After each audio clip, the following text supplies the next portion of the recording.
We work hard for our money, so when we lose it, either by accident or due to our own stupidity, it's like a punch in the face. So let's learn from our mistakes, shall we?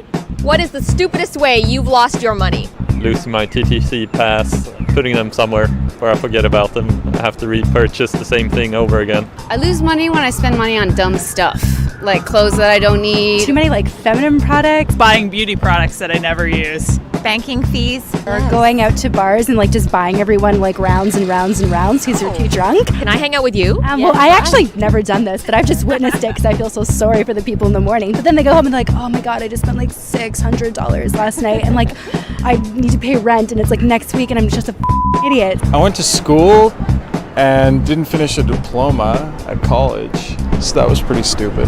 Stock market. I sold the business May 2008 and I invested in the market against better judgment and I lost a significant amount. Gambling. You might as well just flush it down the toilet. Lottery tickets, those things are the worst. Buying a car? Yeah, it's the worst investment you can make. Just depreciating asset, terrible. Buying my lunch every day. Lunch money, definitely. And I keep saying, no, that's a silly habit. Belongs to my RSP, but I keep buying my lunch every day. Almost 80% of my bank statement is food. Smoking was the worst one. Lending to family. My girlfriend? Well, I lose a lot of money through my relationship. She's totally gonna watch this. That's okay. Well, I'm probably gonna spend more tonight. I always lose my cell phone. And I've had to replace it probably how many times? 7 times or something in the last year. Yeah, and the last one was I think $800. So that's a really stupid way to waste money. I actually have insurance for my cell phone now, so hopefully I won't have to go through that anymore. If my parents see that, they'll be so happy that I'm finally admitting it.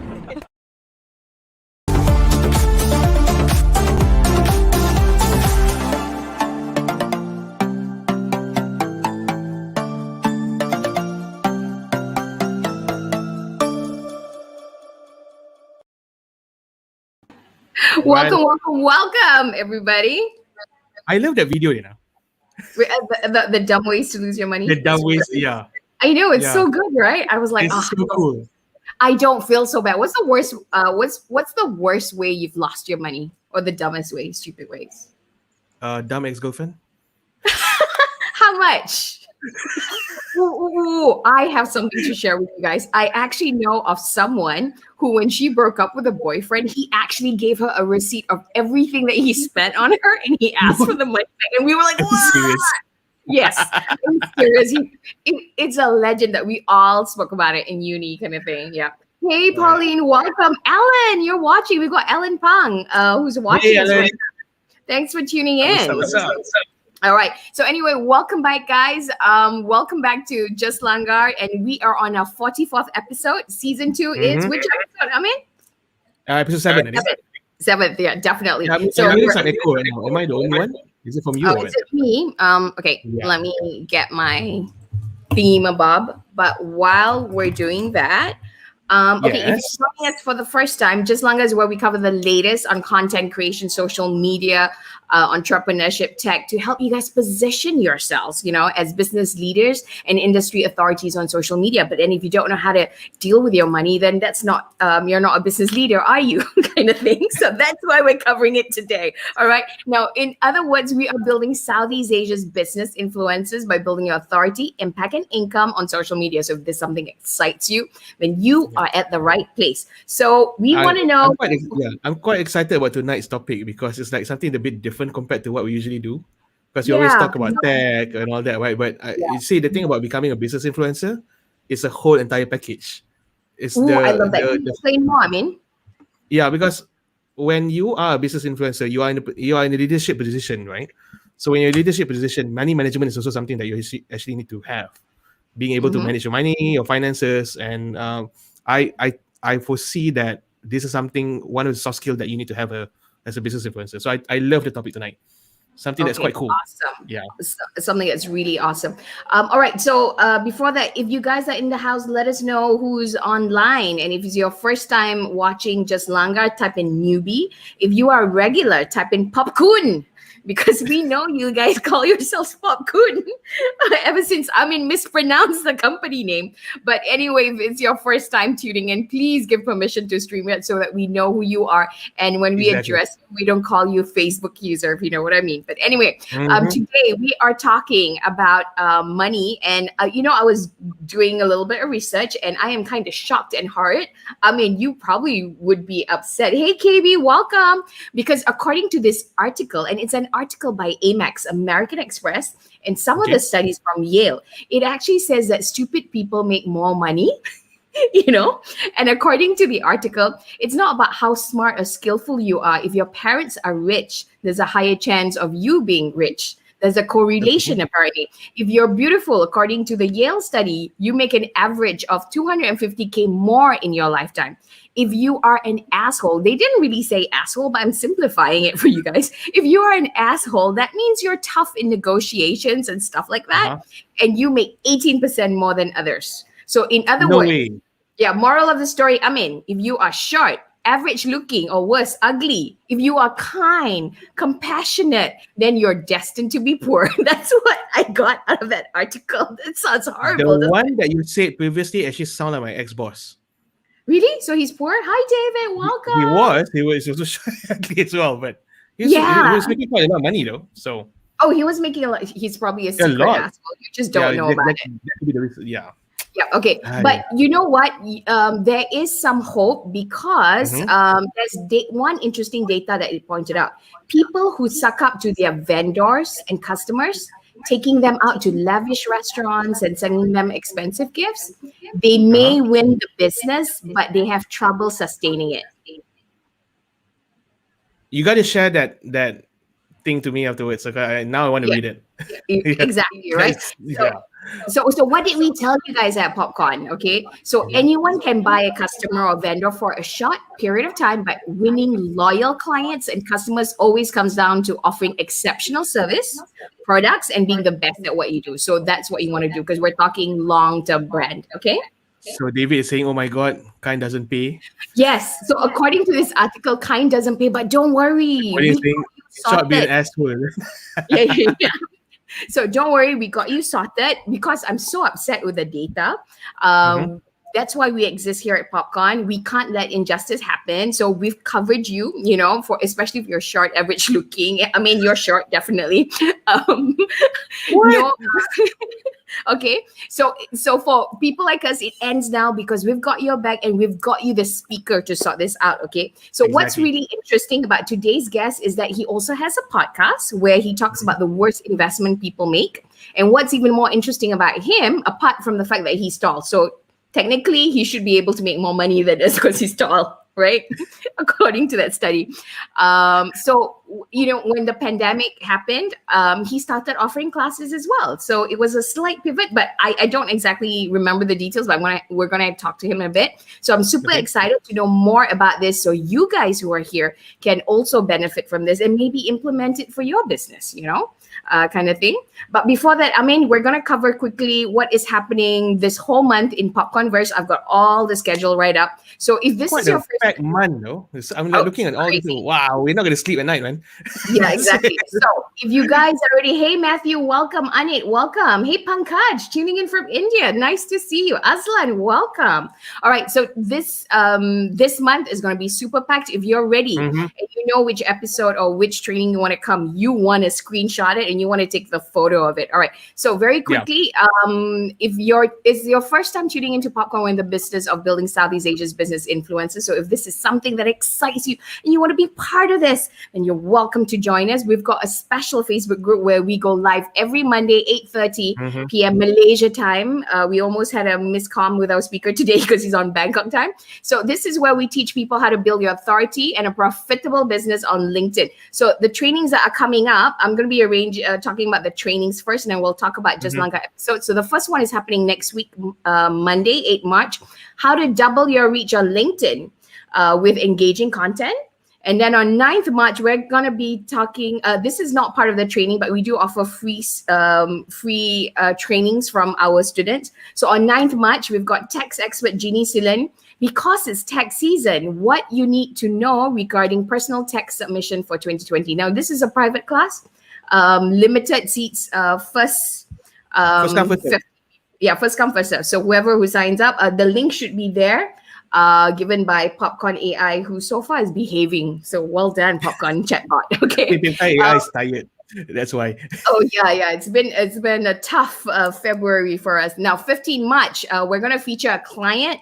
Actually, it's not a secret. It's just that we didn't get his photo yet. But this should be a lot of fun, right? Because he basically was named Marketing in Asia's top 70 rising personalities in Malaysia on LinkedIn after 1 month with us, right? So I can't help but laugh, but we do get results like that, okay?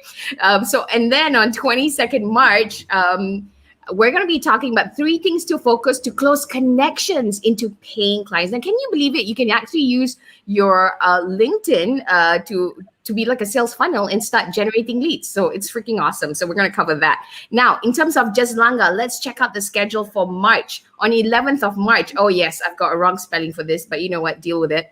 Fajar. You know, this is the age where we all do our own work. So if we spell wrongly, you guys can handle it, okay?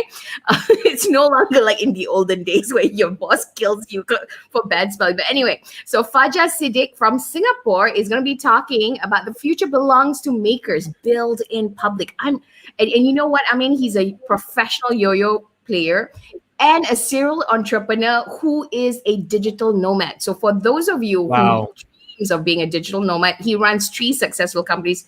This is the guy to watch. Very inspiring. And he's also an influencer on Product Hunt. I have no idea what Product Hunt is, yeah, it's so cool. but he's an influencer. Not only a yo-yo player and also a serial entrepreneur. I think that's rare. You want to be in this one, yeah? And then on 18th of March, now this is an example of Just Langgar, like taking the bulls by the horn. Alan Chia, who's a former CEO of GoCar and who's now with Carsome, he basically posted something and Amin challenged him to come on our show. And that's how we're getting him on 18th March. Remind me to reply his email because wondering what kind of content he should cover. But yes, Just Langgar, people, watch and learn, okay? And on 25th of March, we'll be talking to LinkedIn. Okay, this one, I am excited. LinkedIn Whisperer. Her name is Bryn Tillman, who's transforming the way professionals leverage on LinkedIn for sales. She's going to be covering converting LinkedIn connections to conversations. So it looks like it's a month for sales. I mean, everything's about converting sales. Hey, so you know what? Chinese New Year just passed. Now it's time to make money, man.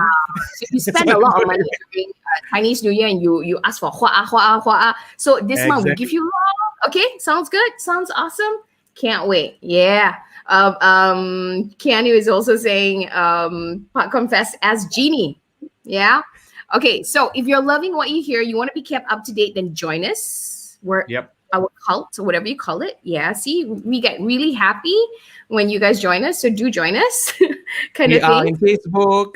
We have our own Facebook page. We have our LinkedIn page, Telegram. We even have a Spotify. Guys, we are available everywhere. Okay. Look for us. All right. So please do. So there you go. But tonight, ladies and gentlemen, we are talking about Mula. We're going to save you from evil characters of the world and give you some strategies on how to beat all these beautiful, taller, richer people when it comes to money. Okay. So if you're ready, let's just log on with it. Intro video.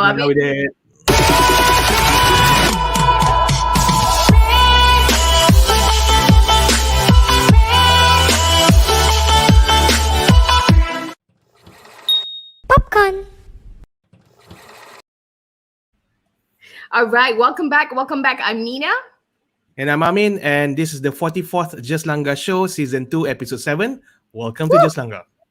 And we have 100 to go. I mean, like, I don't know. 100 just a few more to halfway, right? The commitment is to get to 100. Right. So we build Southeast Asia's business influencers by building your authority, impact, and income on social media. So welcome. Now tonight, we are going to be talking about 6 ways to lose your money and 6 strategies to win them back, okay?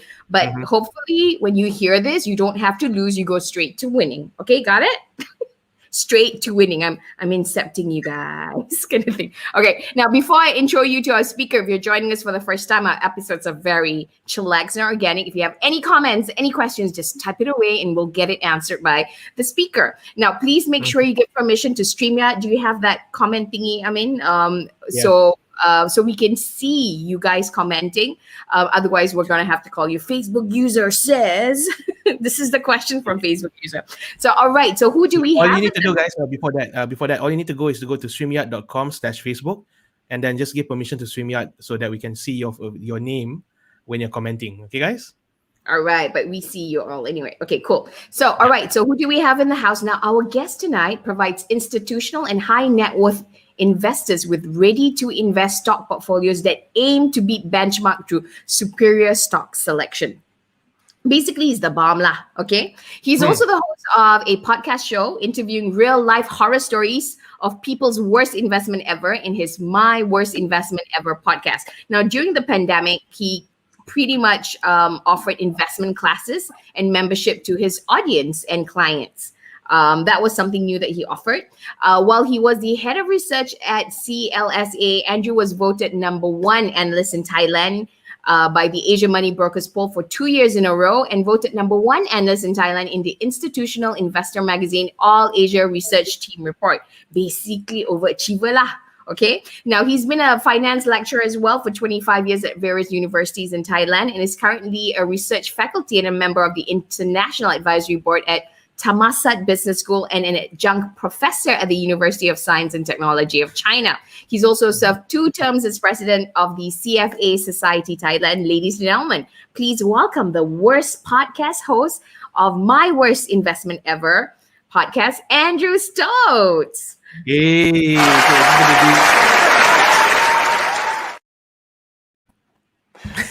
Well, thank you for that introduction. And hello, fellow risk takers, and welcome to My Worst Investment Ever.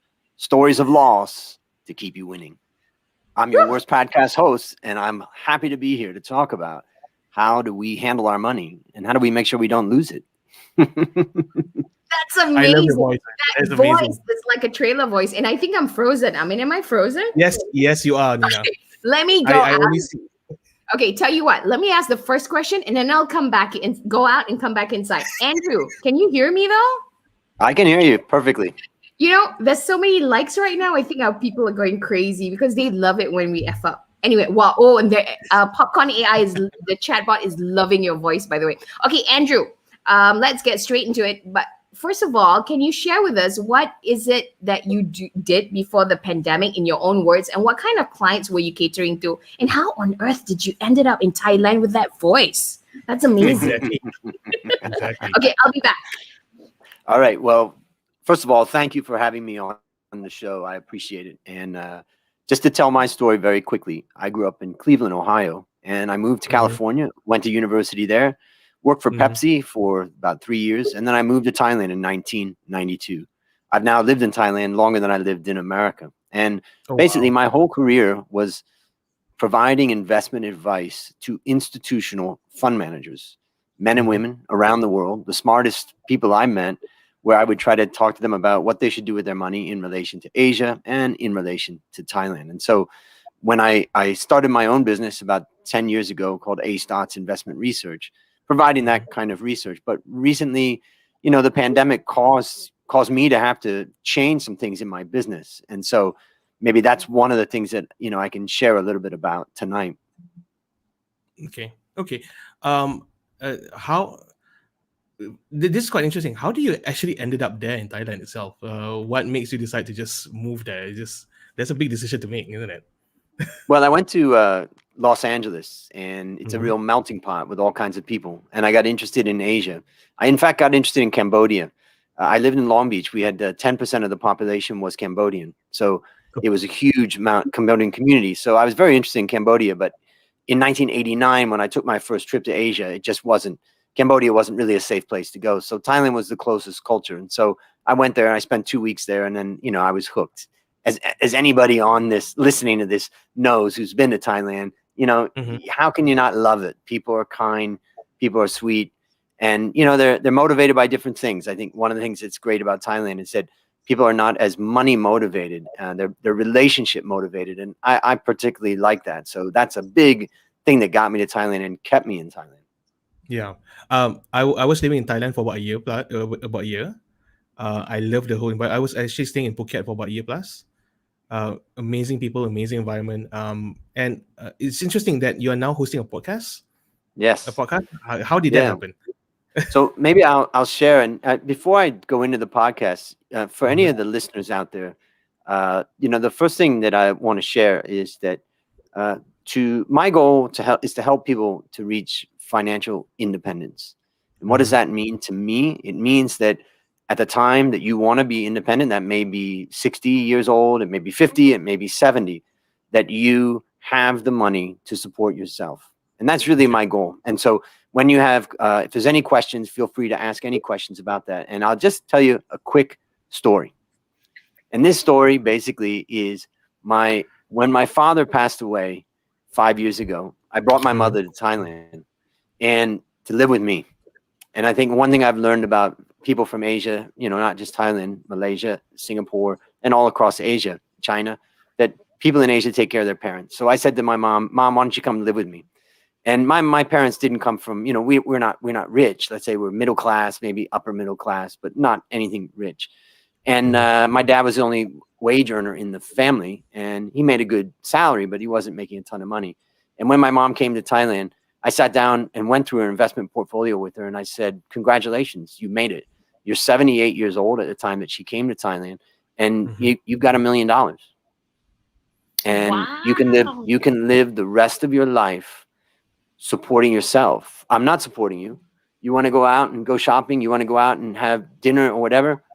And she did that on one salary, raising 3 kids. My mom didn't work.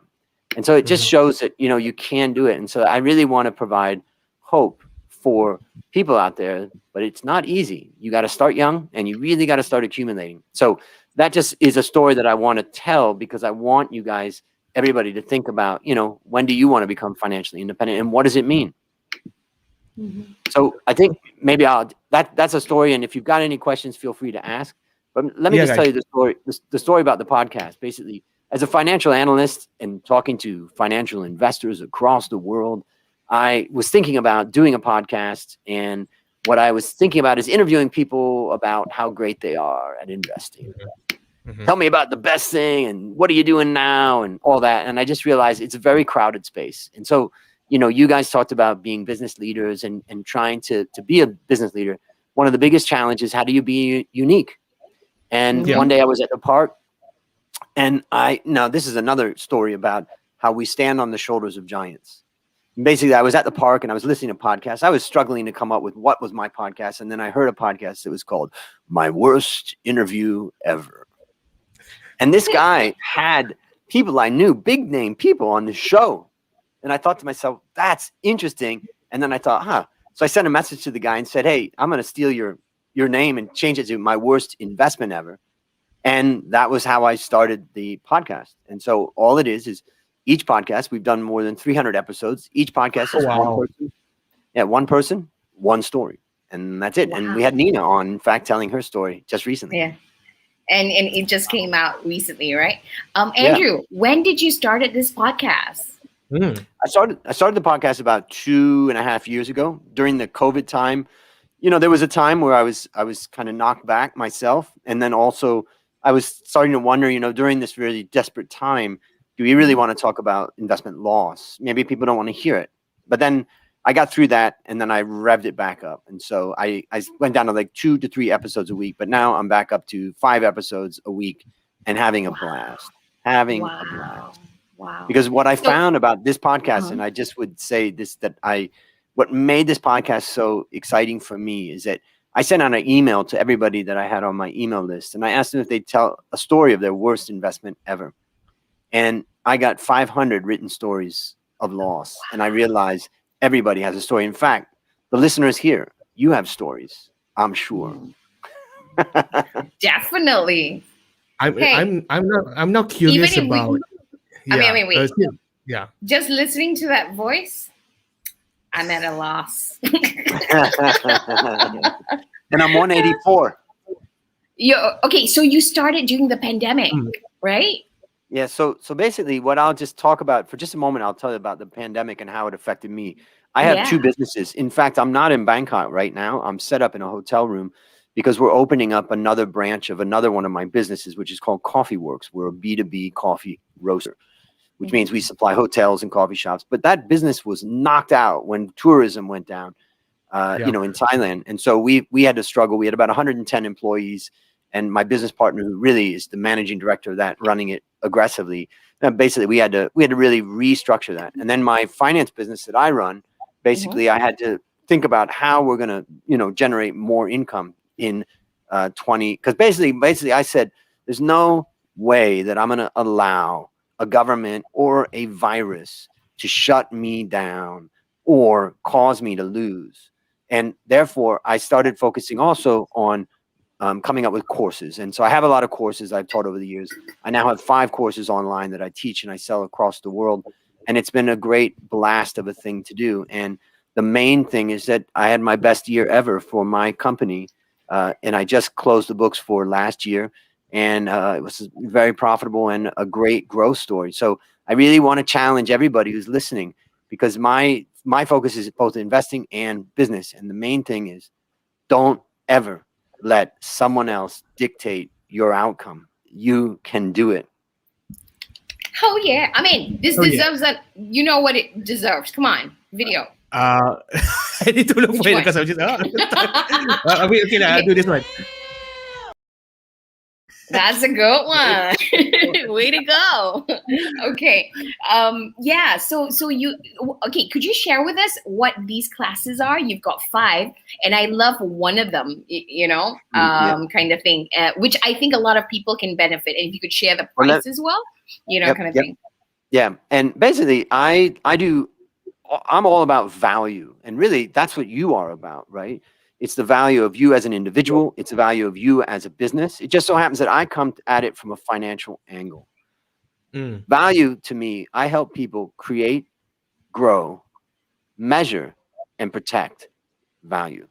I help people create value by helping them with their business, because business is where we create value. You don't create value in the stock market. So I help people with that. I have a class called Finance Made Ridiculously Simple. And, I love that voice.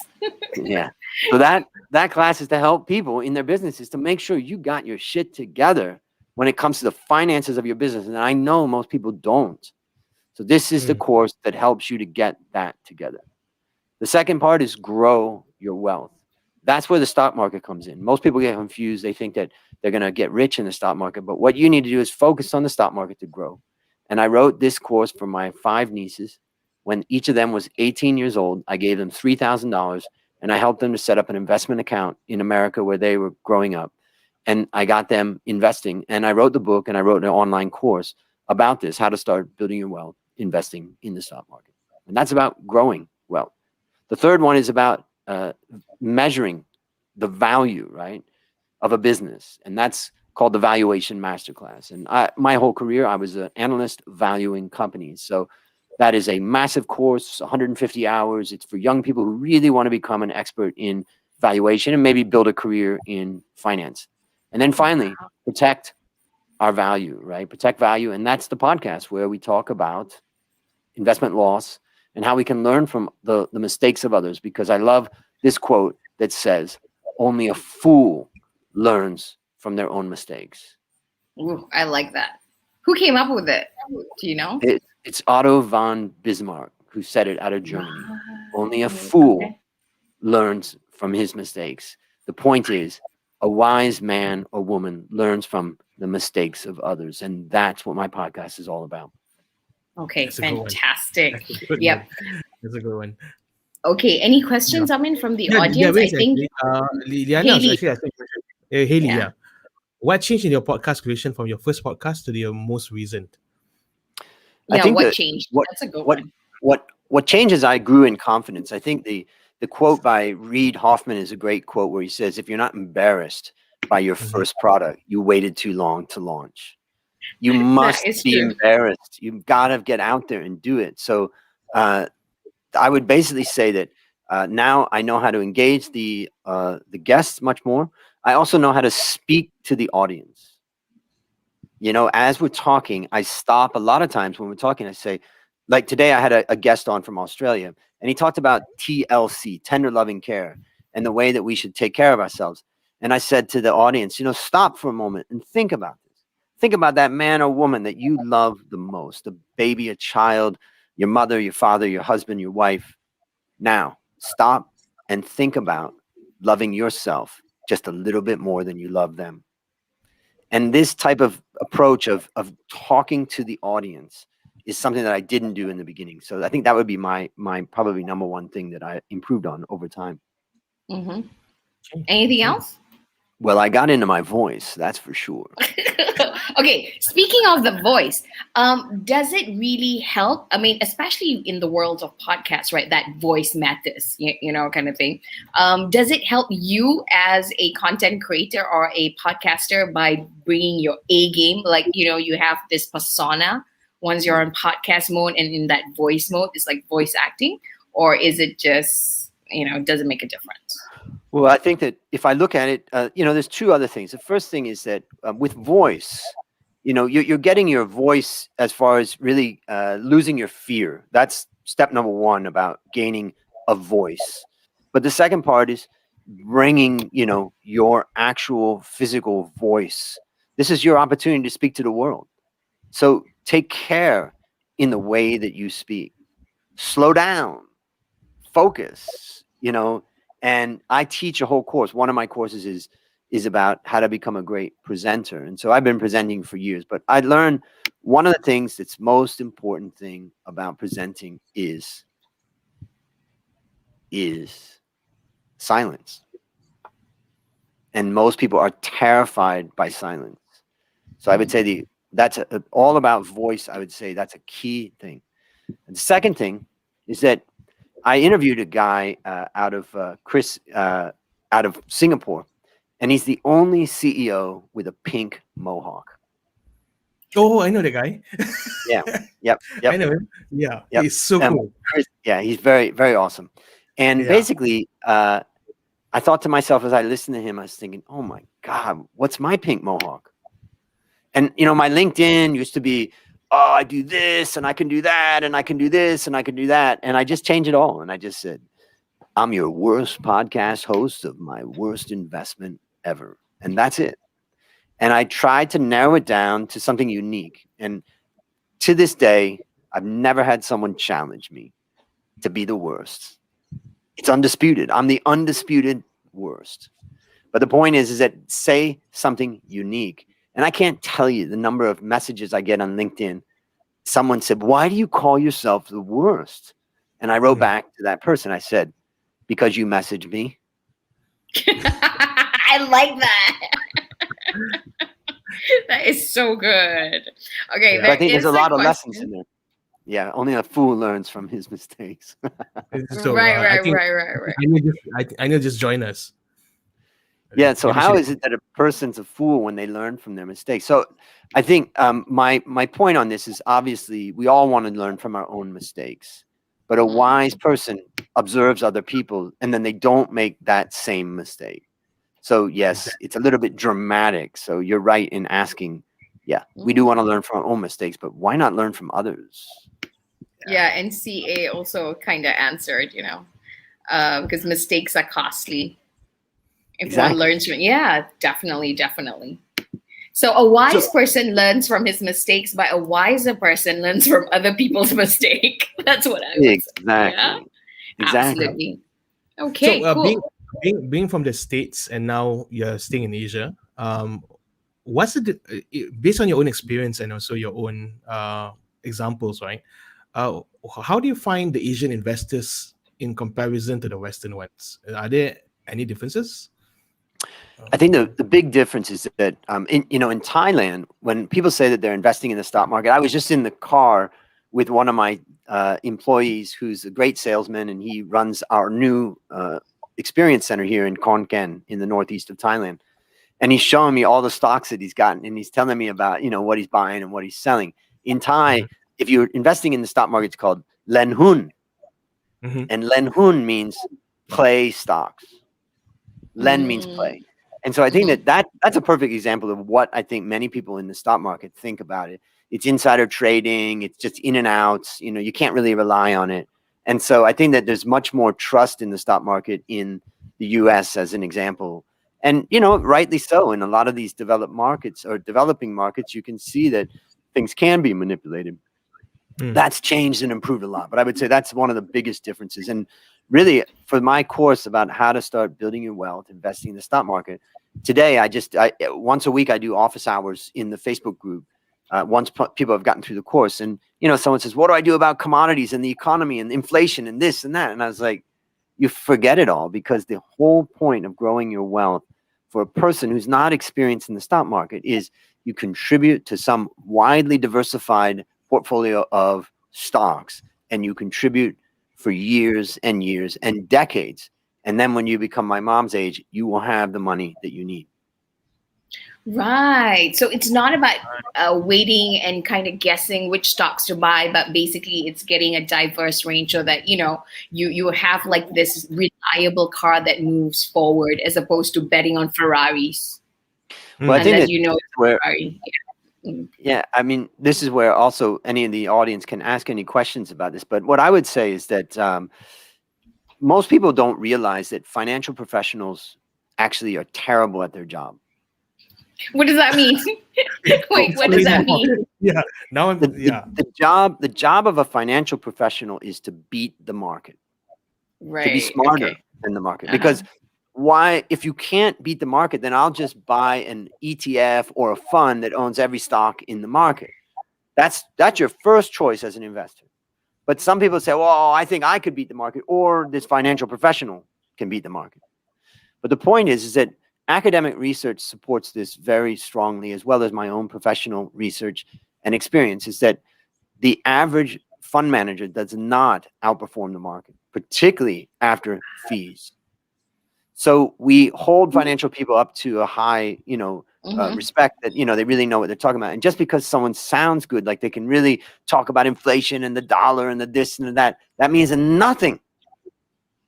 Because remember that the ultimate objective too with investing is it's who ends up with the most money at the end of the game. Correct. It's not in the middle of the game, at the beginning of the game. It's at the end of the game that it really, really matters. And so I think that once you learn that, then what I spend a lot of time trying to show that in my course, How to Start Building Your Wealth Investing in the Stock Market. I show that and I teach that. And then when people come in the Facebook group, it's like, you got to block out most of those things. You have a diversified portfolio, know what you're going to invest in, and then just keep buying that thing. Okay, got it. We're going to take a second now so I can talk to the camera and tell, baby, are you listening to that? Can you sign up for the course? Where can people sign up for the course? Because he's tuning in. I need to safeguard my assets, so he needs to go to your class, okay? Send your loved ones to Andrew, okay? So where do they go to sign up, and how much is it? Why don't we do this? The course is, I think, $197, but I'll give all of the people in your group a 50% discount. And what I'll do is I'll prepare a code that you can share in your Facebook group. And then that way everybody can get access to it and check it out. It's also completely money back guarantee. I don't ask any questions. So if somebody feels like, oh, it wasn't what I thought, that's no problem.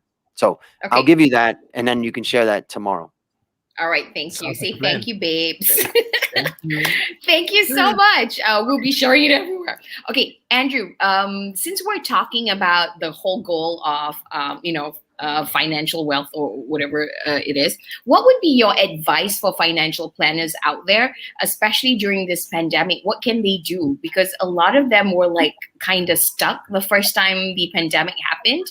And now they're still like kind of stuck. So what's your advice to people who's doing what you're doing, or along in that line? Yeah. I mean, I think I would give a couple pieces of advice. You know, the fact is that, you know, there's a great movie called Hurricane. I don't know if you've seen it, but Denzel Washington played a man named Hurricane Carter.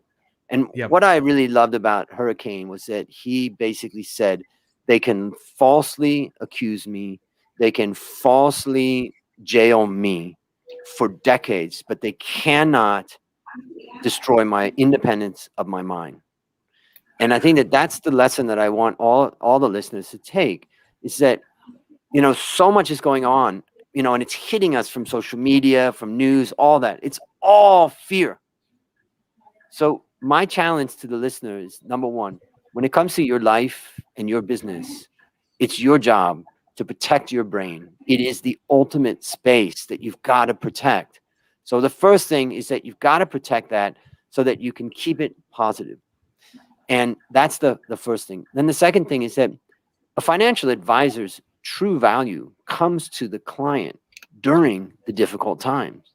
That's the time that the client needs you to be calm, to think things through, to not just react. Any broker, anybody out there, many people are just saying, oh, buy this, sell that, and they're reacting every day. But the person, be the financial advisor who stops and thinks and doesn't let their emotions drive them. And that would be my advice. And if you did that, you'll be smoking hot. Yeah.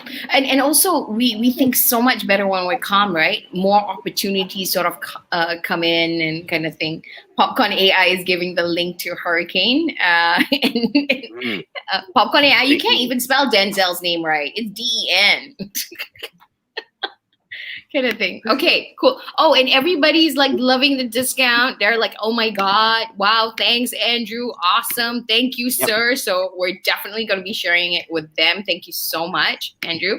Okay, next question. In the meantime, do you have any questions? Also, one idea too is I can go through what are the most common mistakes so that people can kind of prepare themselves.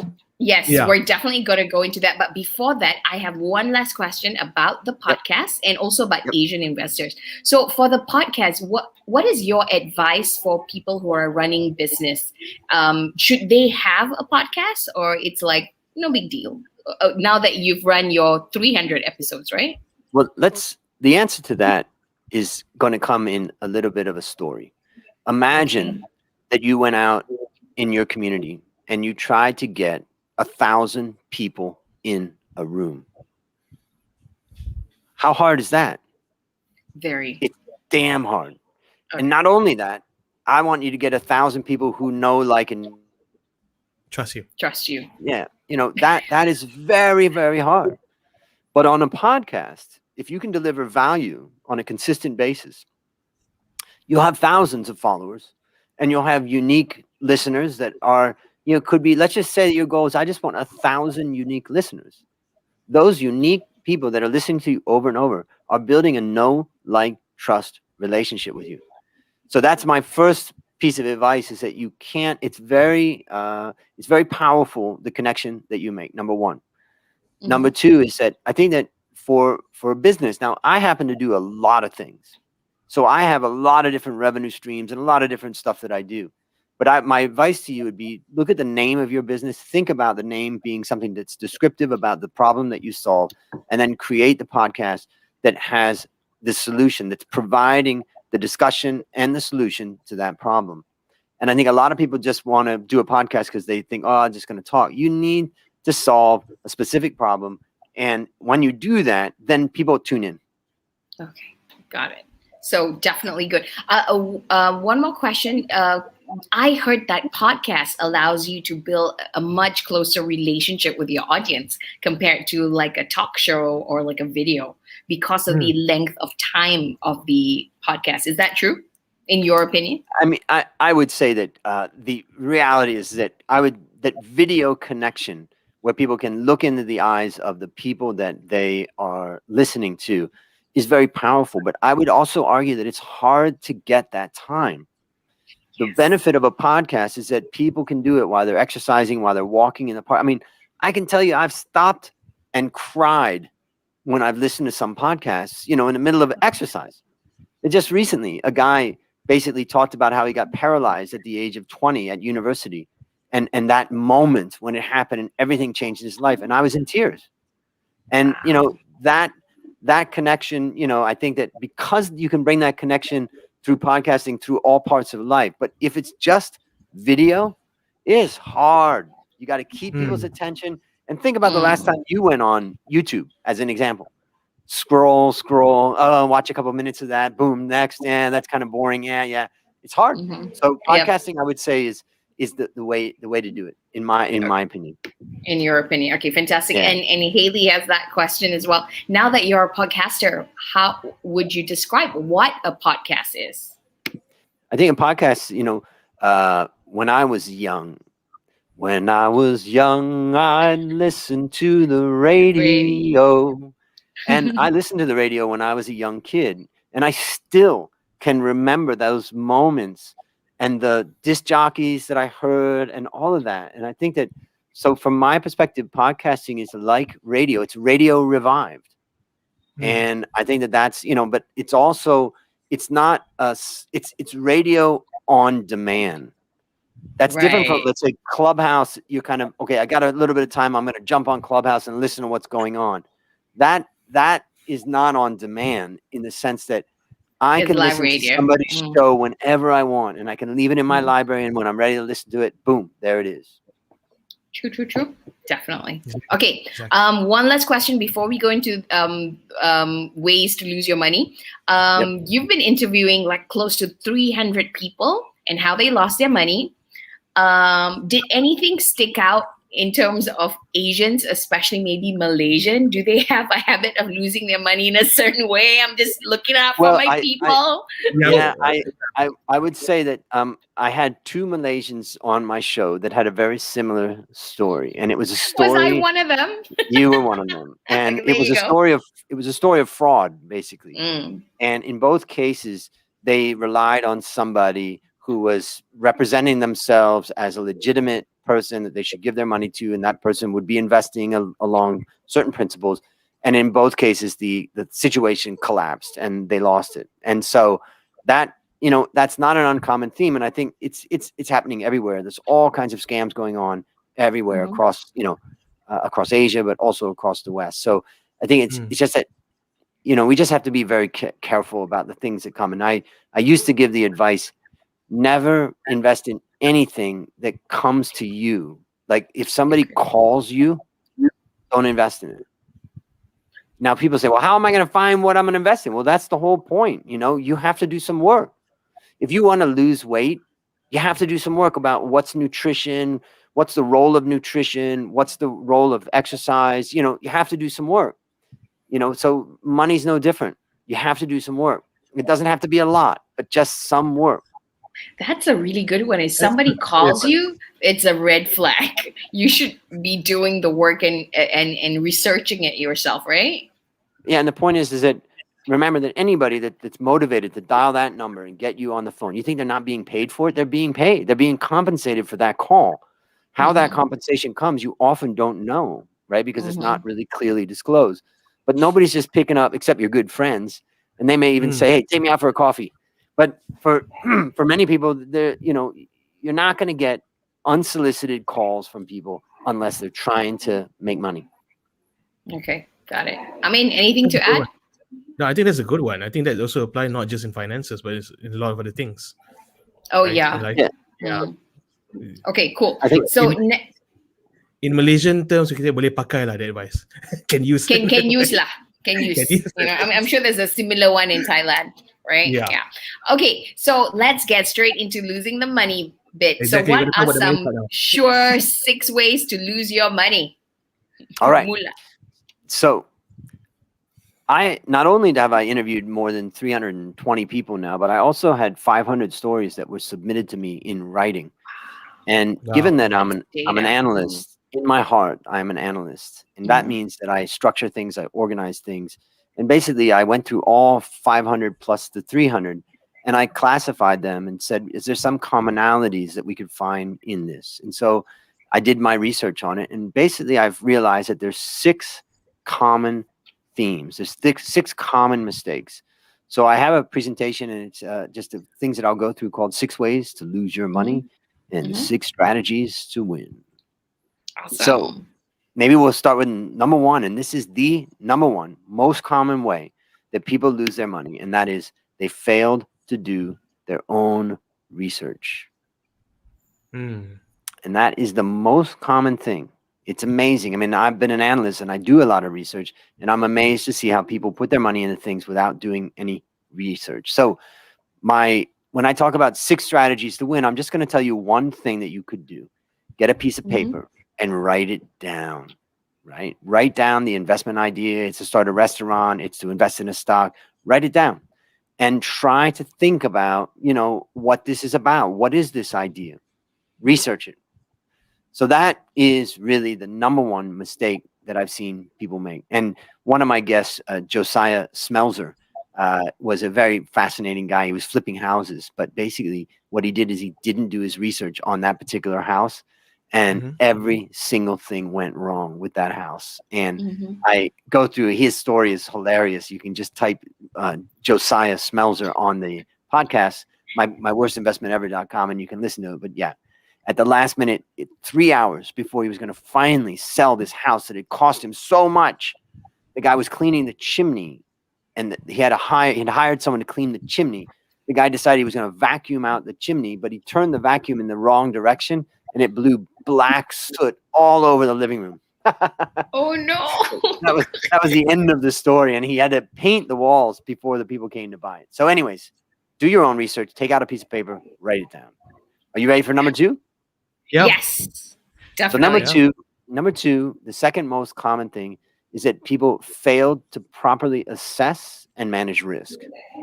Assess and manage risk. When I say assess, what I mean is before you make the investment. When I say manage, that's as you're making it or once you've made it.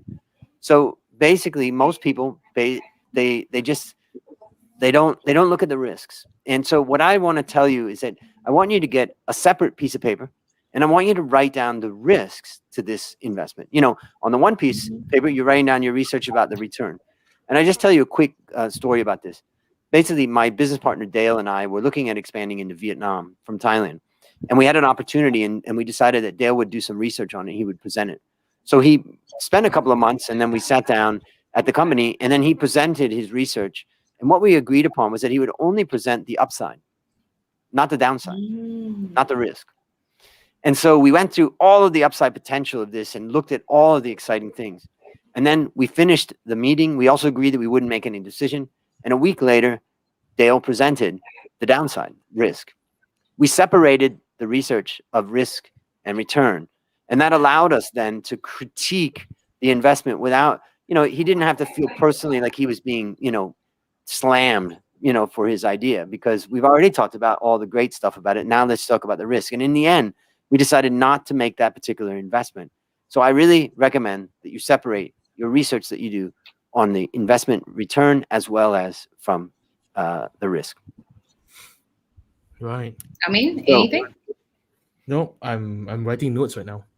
So everybody's doing their homework. Okay, got it. So that's number 2. Yes. Present the risk and the benefit Skill to of assess and manage risk.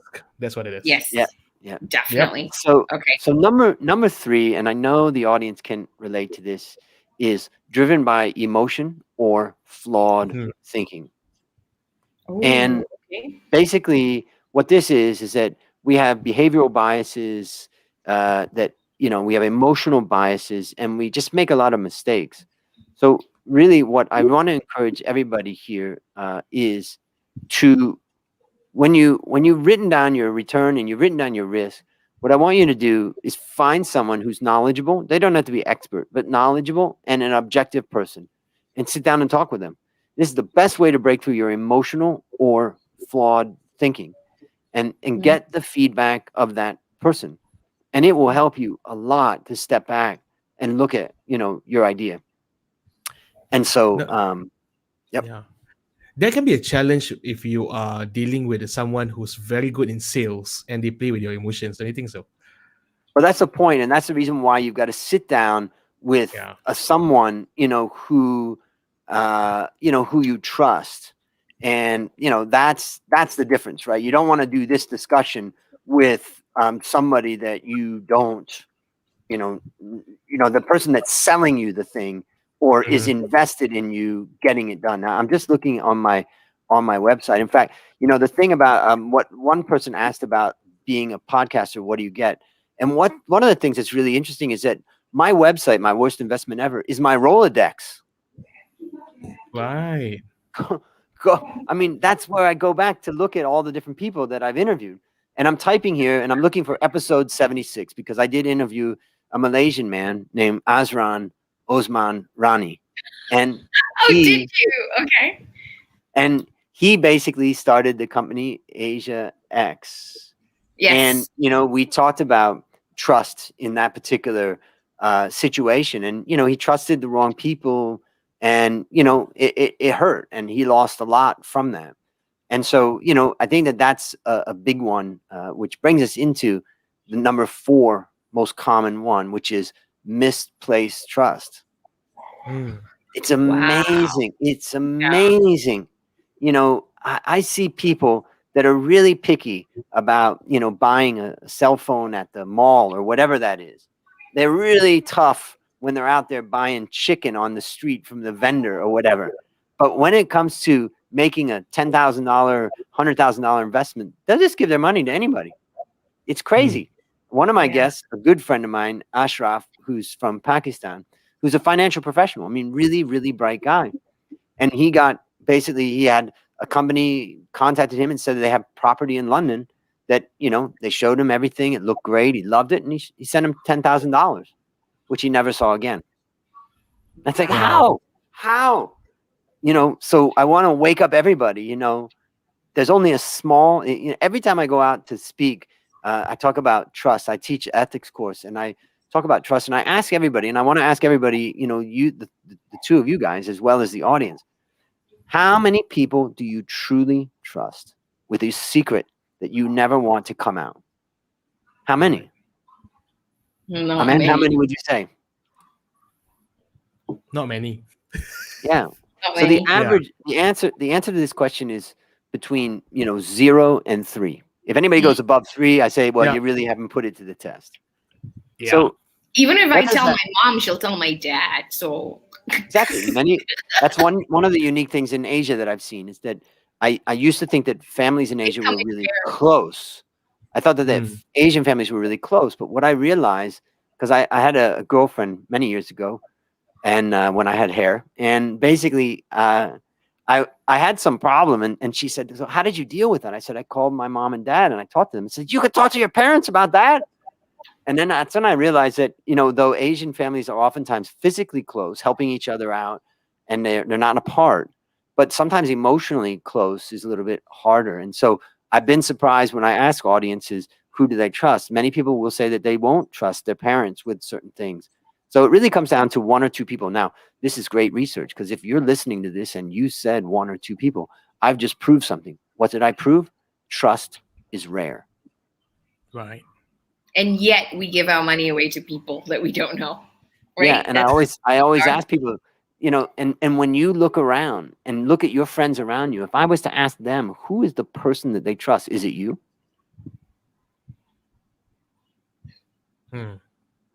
Is it you? That's the challenge.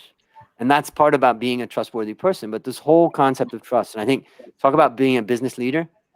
One of the things you never learn in business school is that the whole glue of business is trust. Yeah. You're going to buy something for me. You're going to pay something. You're going to pay me in 30 days. I got a supplier that's going to do this. I've got employees that I'm trusting that are going to do this. It's all based on trust. And that's why business is such a glorious thing, and it brings peace. When big businesses collude with governments, we get war. When politicians do whatever they want, we get war. But when small businesses have to work together across borders, across neighborhoods, it's peace. So trust and peace are the cornerstone of business.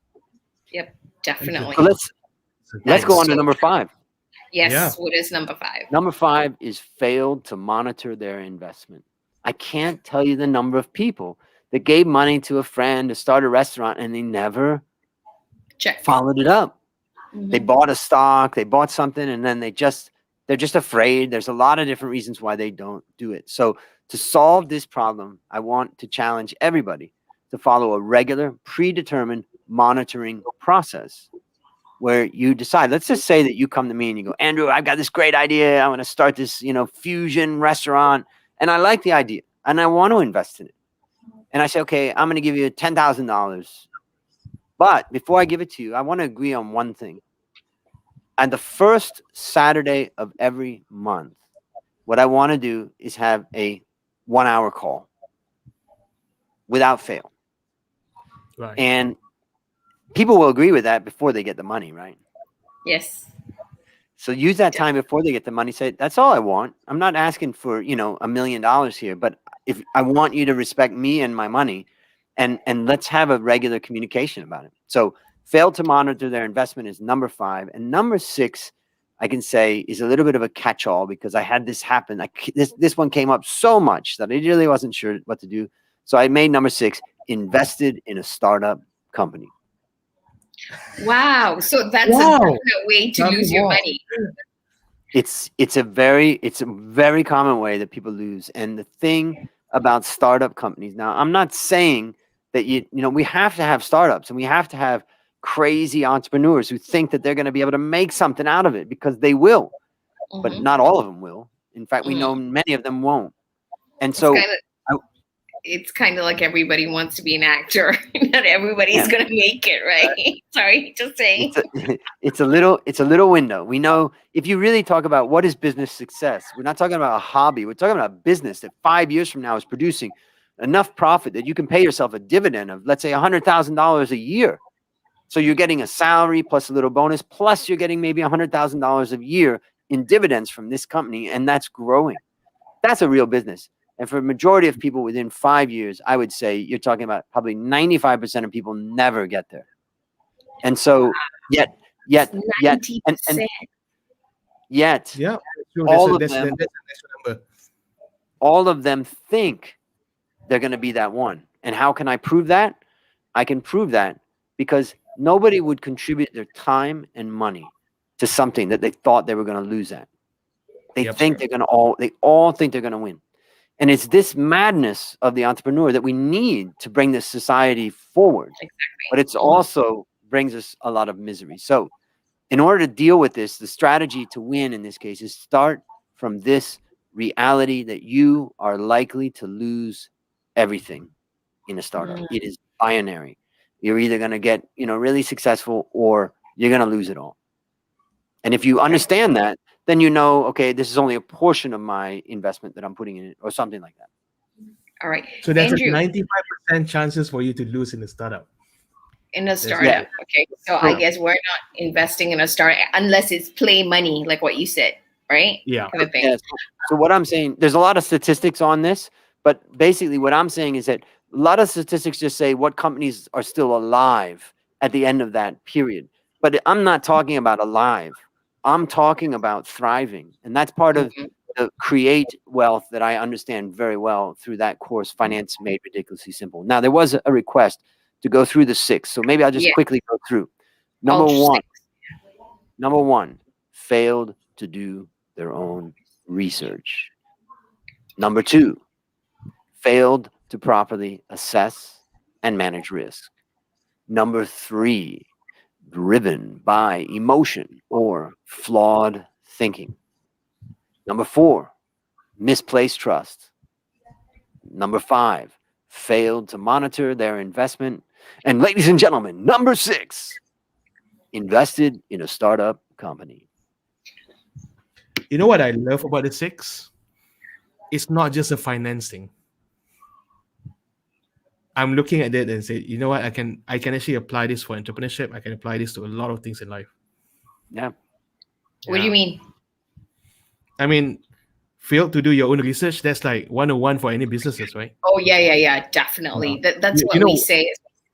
I was having a conversation with my partner, Joe, and then we were driving around, going for lunch and all. I think about a few days ago, and we seeing all this shop opening up. And we were wondering, have they actually done their homework or not? They just open up just like that, right? So, and then a few months later, they just failed. So again, this is profound, guys. This is like 6 very useful tips. You guys better write your note for the next one. Okay. Right. Okay. And this is a good lesson for the people who say, I want to start a podcast. If you're doing an interview podcast, think about it. I also have a PhD in finance, and I am an academic. And what does an academic do? We do surveys. Mm-hmm. And there's plenty of people that have written dissertations on surveys of what they did. Well, I have a podcast website of 330 surveys. I asked the same questions of 330 people. And so I actually have a rich treasure trove of information that I just happen to put together into the 6 ways to lose your money. And so I think that my challenge to anybody out there that wants to do a podcast is think about how can you make the most out of what you're doing. Right. Okay. Definitely. Okay. We've got Pankaj who's tuning in, who's asking. I read somewhere if you ask people for stock names, invest in index funds, invest actively only when you can come up with your own investments names. What's your advice? I don't even understand the question, but I'm hoping you do. I'll explain the question. There's two types of investing. One is called active investing and one is called passive.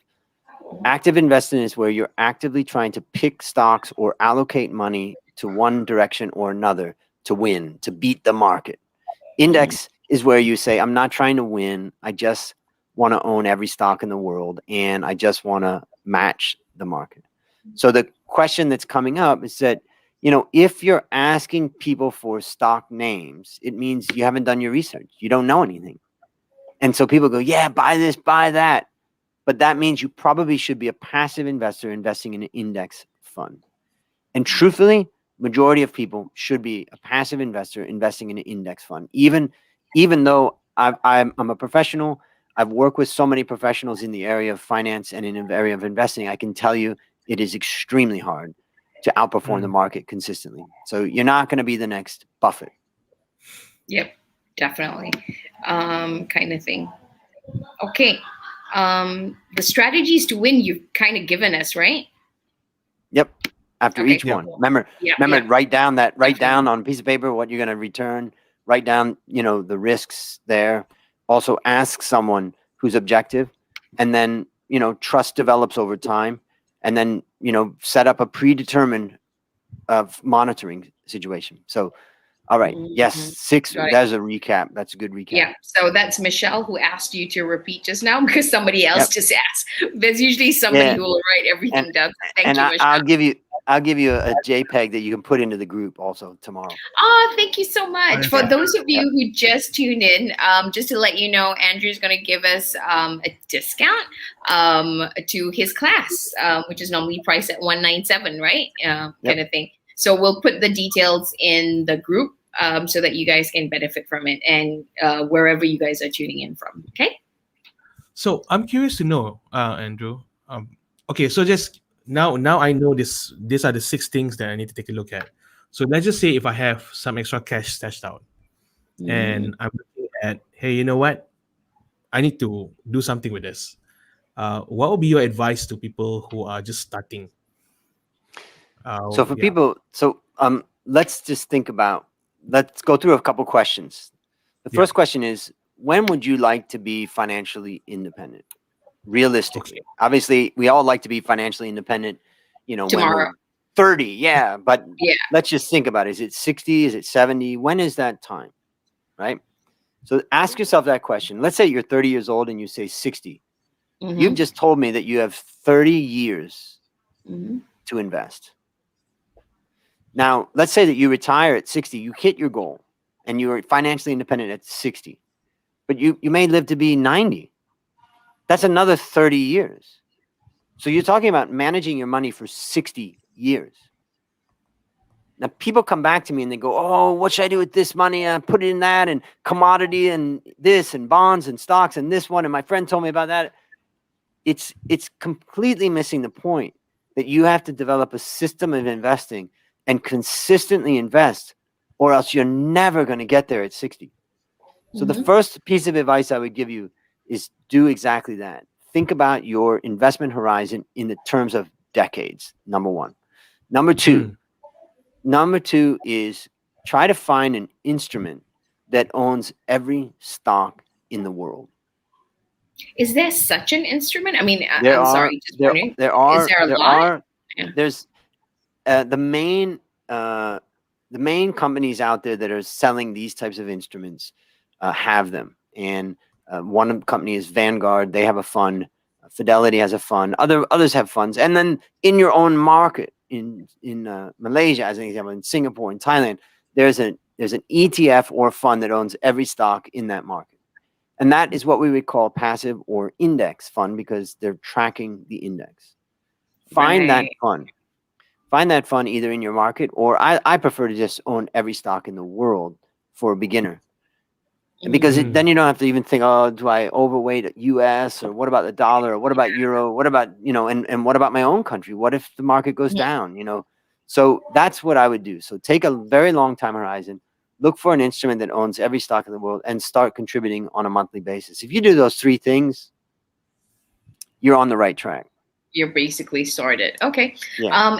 And I suppose for a new person who's investing and somebody who's more seasoned, you'll be giving different advice, kind of thing. Yes and no.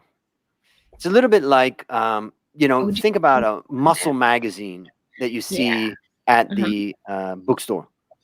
Every time that you see that magazine, it's a different fitness model on the front of it, talking about 6 ways to lose your fat, 10 ways to do this, 6 new recipes, 7 new, whatever.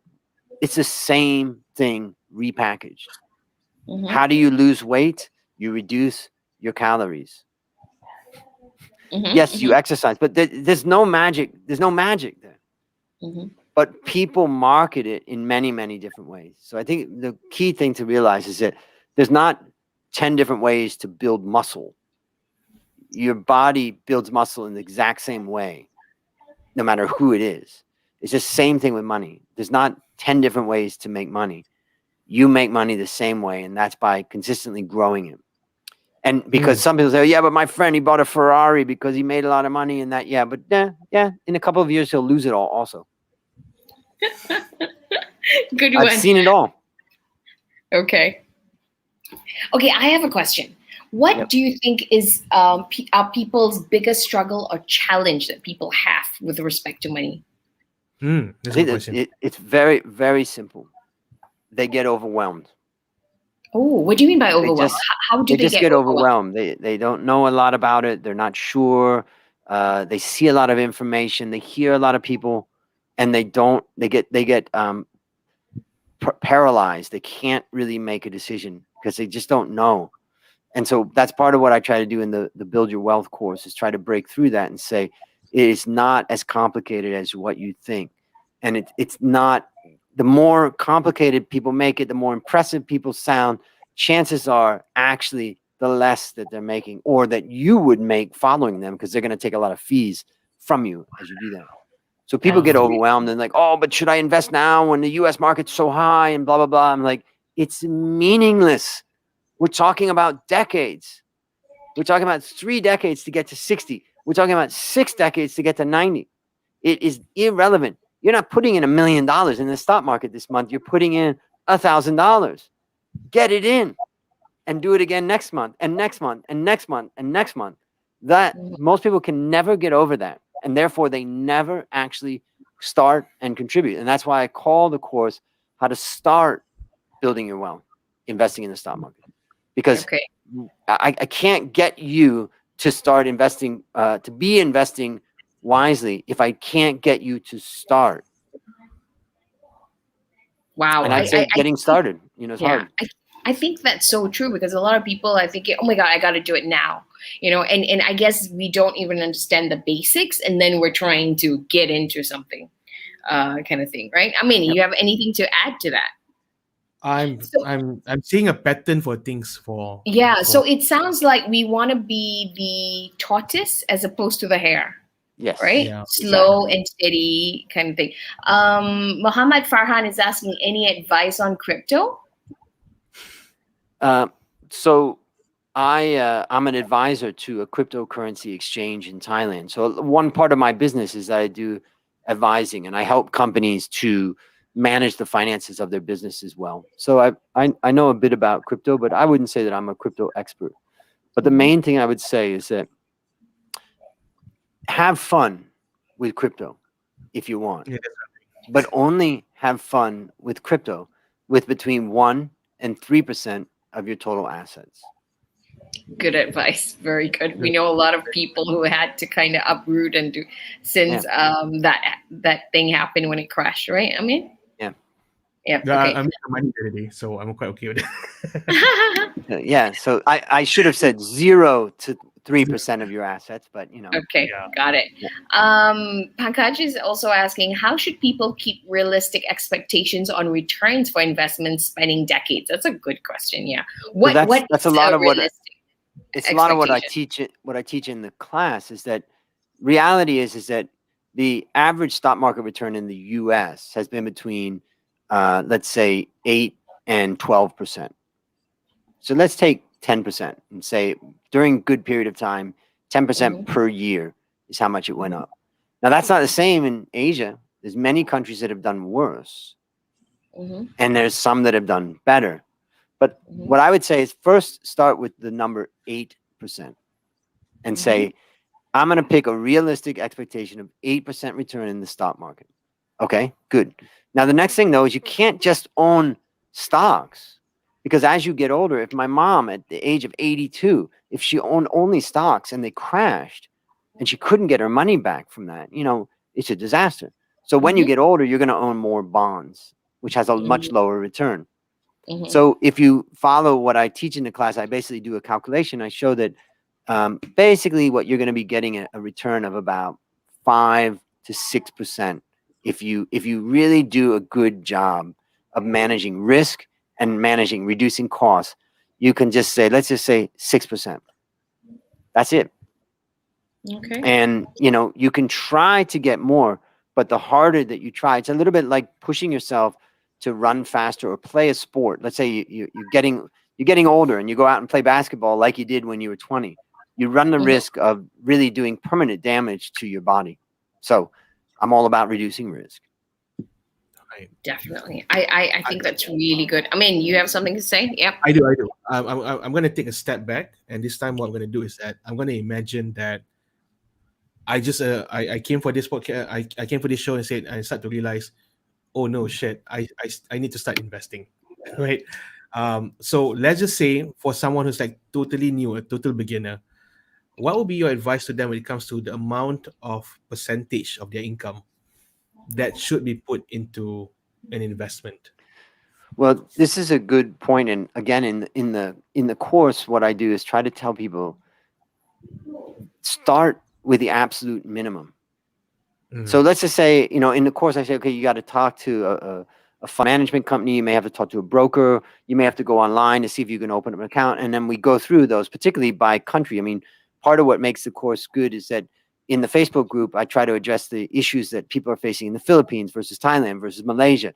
They're different. And so you can't just teach it, you know, completely like that. But the point that I would make is that when you look at opening up an account, an investment account, and again, this is about how to start building your wealth. You don't have an account open. You're looking at the different options. You've decided, okay, I think this one is then start with the minimum. If you say, oh, it has to be, you know, $100 or $1,000 to open an account, that's what you put in. Do not put in over the minimum. Why is that? Because I don't want your mind to go crazy thinking, oh my God, am I doing the right thing? Is this the right time? We're not talking about walking down with $100,000 and putting it down on black or red. We're talking about going with the absolute minimum. So that's what I would say. You start with a minimum, and then you start a monthly contribution with a very small amount until you start to be comfortable about what it is. Otherwise, you know, you can make mistakes that can hurt, you know. Yep. Yeah. Okay. All right. We're looking at the time, so I want to quickly wrap it up with the rapid fire kind of question. Very easily, if you could give like 3 tips for somebody who's just starting out, like a fresh graduate. What's you know, if they're just starting out, what should they be doing? Well, I've recently done a survey of 100 fresh graduates, and I have the results of that research. And why do I say I've done a survey? Because I've had 100 interns work for me in the last 12 months. And awesome. during the COVID time, I came up with this idea to work with interns. And I asked them all the same question, and that is, what skill do you have that you can bring to my business to help me improve my business? And unfortunately, almost all of them said nothing. Wow. All that they had was some knowledge. And I would even challenge the level of knowledge that they're getting in many schools these days. If all you have when you leave school is knowledge, you're dead. That's all you're going to earn is that. But what I would advise is go out and find a skill, whether it's writing, whether that's, coding, whether that's Facebook ads. Find a skill and then do 2 or 3 courses on it, work on it, and then try to build that skill, and then walk in the door and say, I can do this. Wow. Okay. So definitely learn skills. What about in terms of investment? What's your advice for them? My advice is to start now. And that means, go down to a bank, to a broker, to someone and say, I want to open an account, take the absolute minimum and put it in and start. You may be ripped off a little bit. It may be really high fees. You may have brought the wrong thing, but in the end you started, and that's the key. Right. You're right. So it is just like podcasting and creating content. You got to do a few and then you get better at it and you find your voice. Just longer. Yeah, just longer. Yeah, definitely. What's your advice for entrepreneurs? Because there's a lot of entrepreneurs watching.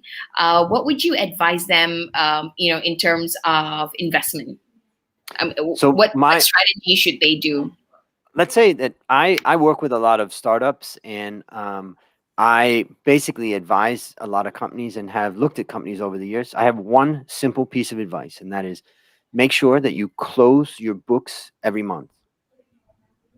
And that means, what does that mean? That means that you have an official balance sheet and income statement in front of you every month. Before, let's say, the 15th of the month, you've got the prior month's financial statements. The number of businesses that run themselves into the ground, even though they have great people, great ideas, because they do not have a monthly balance sheet. And half of it is the discipline and the structure to create that balance sheet. And the other half is the ability to start to read it. And Finance Made Ridiculously Simple teaches how do you read that. But I challenge everybody on this call that's listening, that you need monthly financial statements. And if you don't have it, set that as your goal. Love it. I love it. I think that's fantastic. And for people in financial planning, what's your advice? I think we already asked, but just to remedy it, or for businesses out there, what's your advice in running their business during these challenging times? Well, I think my biggest advice is, again, going back to the story of Hurricane Carter. It is your challenge and your obligation to protect your golden mine. Everything in this world that is created was created twice. That building, that house, that computer, someone visualized it in their mind first before it was then materialized in the material world. And therefore, everything springs from your mind. Everywhere we go, we're bombarded with people trying to tap into our minds through marketing, through sales, through so many things. Protect your most valuable resource, which is your mind. And if you do that, then, and I protect my mind. I would say one other piece of advice I would give is protect your energy, because my conclusion after a lot of research, asking a lot of people and reading a lot, is that you have probably 2 to 4 hours of really, truly creative time in a day. You could work 8 hours, you could work 10 hours, but the truly creative time where you're at your peak is somewhere between 2 and 4 hours, and nobody has consistently more than that. So you need to block that time and take that time. I do it by starting work between 4 and 5 a.m. and getting 3 to 4 hours done before most people show up at work. And I have to do it that way. Okay. Wow. Okay, hang on. This one I need to ask. If you do it at 4 to 5, when do you sleep? How many hours of sleep do you get? Well, I'm almost about to fall asleep right now. Can't you hear it? No. I mean, you're going out for dinner.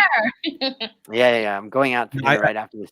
But the point is that I totally agree with that, because my working time is actually between 6 to 8. Yeah, he's very productive then. Yeah. Okay, hang on. Pick your time. What time do you sleep? Exactly. How many hours of sleep do you get? I sleep 5 hours and 45 minutes on average over the last 6 years. Okay. And I know that because I track my sleep through my Fitbit, and I track my deep sleep. But I'm a very efficient sleeper. I have very little, if you compare to the average person of my age, by the time I get to sleep, I fall asleep very quickly, and I go into deep sleep and REM sleep very significantly, and I have very little awake time.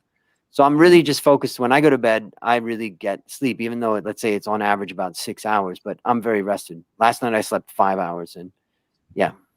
Wow. anyways. That's amazing. Precisely. But I would say also, I would say never, ever try to be successful by taking time from your sleep. Whether it is 6 hours. Remember also the other thing that I never use an alarm clock. So I never wake up by all of a sudden. I wake up when my body's ready to wake up. So I challenge everybody, never try to steal from your sleeping time. Take the sleeping time that you need, because nothing's going to rejuvenate your body and your brain better than that. Wow. Amazing. Thank you. Thank you. I am like blown away. It's like such profound learning today. I mean, what's the guys, if you're tuning in, what's the biggest lesson you learned from today's episode? Let us know. Please share with us. I mean, what's your biggest while waiting for everybody? I really love the 6 tips just now. Especially the one on the startup thing. I was like, that's a good point. I was for me, I think the biggest lesson for me is it's not a race. It's a long-term thing. It's not about winning now or winning like kind of thing. It's about winning after 30 years. You want to take the sure bet kind of way, as opposed to, oh my God, I got to be the fastest and, get the most kind of thing. So it's about being the tortoise rather than the hare in the race kind of thing. That's my biggest thing. We often say it's a marathon, not a sprint, right? Yeah, it's a marathon. But then I watched a video of that guy that I think is Kenyan guy that was running in London or whatever to beat the world record for marathon. And you watch him and he literally is sprinting for the whole time. And I thought, oh, wait a minute. For the people that are super successful, it is in fact a sprint. It is. Well, you got to know yourself and your skills and compete with that as opposed to others. Exactly. All right. So, wow. Michelle is saying trust is rare, her learning. Very important point for a giver. And about podcasts, must solve a problem. Yes, that is a very good point. Podcast must solve a problem and never steal time from sleep to be successful. This is gold. That's so true. So which means that we got to take care of ourselves. It's really important, right? Well, think about that guy I interviewed from Australia today. When he talked about tender loving care, and I'd say my challenge to the whole audience, and I'll call it the Bushy Martin Challenge because his name was Bushy Martin. The Bushy Martin Challenge is to think about that one person you love the most in this world: your wife, your husband, your daughter, your son, your mother. Think about them, and I want to challenge you to love yourself just a little bit more than that. Wow, that's amazing.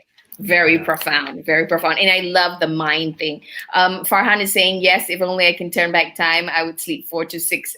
I sleep 4 to 6 hours for 10 years. Regret it. That's what Farhan says. Okay, you can do, you know what? It's okay. You can do something about it now. It's only 10 years that you wasted. It's only 10 years. Yeah, don't worry. You got a lot more to go. Well, all you have is today. Yeah. As I told my mother this morning, all we have is today. You never know. Wow. She said, you're absolutely right. Good one, good one. So many profound learning today. Thank you so much, Andrew. I'm like blown away. That's what you get for asking an old man to come on the show. No. But before you leave, I really like to talk about your website. There's a lot of gems here. As I'm looking through this, I'm like, gosh, 300 plus of interview, guys. You got to check it out. That's me. I'm there. There she is. Right? Yeah. Oh my God. You got to hear the thing that I never tell people. This is way before my popcorn life, okay? Yeah. Before my film and TV. Yeah. So, yeah. Even as well, Osman. So, guys, check out my worstinvestmentever.com. I'm going to check it out. Tap into my Rolodex. Yep. Rolodex. Awesome. Okay, thank you so much, Andrew. All right. I'm gonna keep in touch with you so you can give me the links and stuff, and we can share it with you guys. So you guys make sure you learn, and make sure you, you say Pop can change my life. Of course, Andrew was the one who's responsible for changing your life, but don't forget to mention Popcorn. You brought me here. Yes. Okay. Very exciting. And babes, you sign up. Okay. Thank you very much. All right. Cool. All right. Thank you. Have a good dinner. Yeah. Have a good dinner. Thank you so much. Yes. Yeah. Kapun ka. All right. Bye. See you then. All right. Bye. Bye. See ya. Right, and connect with Andrew. We've put up his links and stuff like that. Yeah, so be sure to tune in. Now, guys, I hope that was a super insightful session for you.